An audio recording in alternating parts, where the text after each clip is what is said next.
আসসালামু আলাইকুম। আশা করি বাইয়েরা আফারা বালাই আসুন, মুও কিন্তু বালাই আছি। আর জান্না গলে আবার একটা নতুন রেসিপি লইয়া আইয়া পড়ছি। হেডা হইতেছে কাঁচা আমের আচার। জানি এইখান হুইনে আনেরা অনেকে অবাক হইছুন, কারণ মনে মনে চিন্তা করতেছুন যে পাকনা আমি শেষ হয়ে যেতেছে, বেডি লই আইছে আবার কাঁচা আমের আচার। তবে অবাক হওয়ার কোনো কিছু নাই, মুগো বাইক কিন্তু অন কাঁচা আম আছে। হকগলতে আম খাওয়া শেষ, কিন্তু মুগো গাছ অহন কাঁচা আম।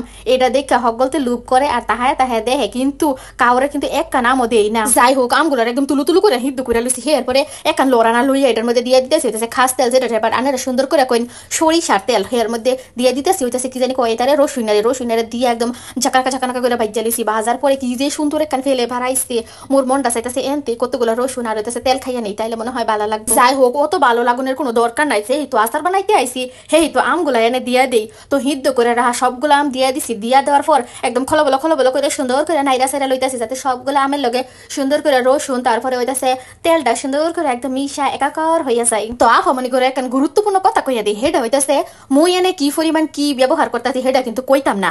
আন্নে রান্না গো চোখে রান্তাছে দেখে নেন, আর হইতেছে নিজে গো কি কই এটা পরিমাণ মতো বুঝা শুনা দিয়ে দিয়েন। আমি আবার অত মাপ যোগ বুঝি না, নিজে হাতে যে এমনি ভালো লাগে এমনি অতটুকু দিয়ে রান্না বাড়ি কইরা ফেলাই। আচারের মধ্যে কিন্তু মুই একটু ফুটা নুনও দিছি, মানে যেটা রান্না এখন লবণ দিলে কিন্তু আচারটা খাইতে একটু বেশি ভালো লাগে। হে এরপরে কিন্তু পাঁচফোড়নও দিছি, অনে দিয়ে দিছি চিনিটা আনে রান্না পরিমাণ মতো 1 কেজি 2 কেজি 3 কেজি যা মন চাই তাই দিবেন, কোনো সমস্যা নাই।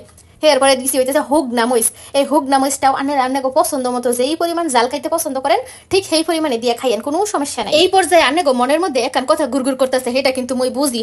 অতদিন ধরে আন্না লগে গপ্প সপ্প করতেছি, যদি আন্না মনের কথাটা না বুঝলাম তাহলে কি হইলো, এটা কোনো কিছুই হইলো না।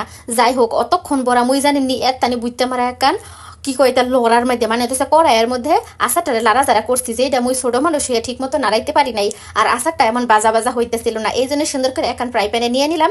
হের পরেও কিন্তু উল্টানো যাইতেছিল না, এই জন্য 2টা চামিচ দিয়ে খলবেলো করে নাইরা নিলাম।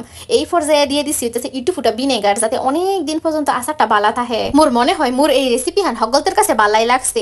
যদি বালা লাগিয়া থাকে তাহলে মোর পরবর্তী রেসিপি দেখাল লাগিয়া মোর বাড়ির দিকে একদম ডেব ডেব করে চাই। এখন যে ঠিক আছে, টাটা বাই বাই।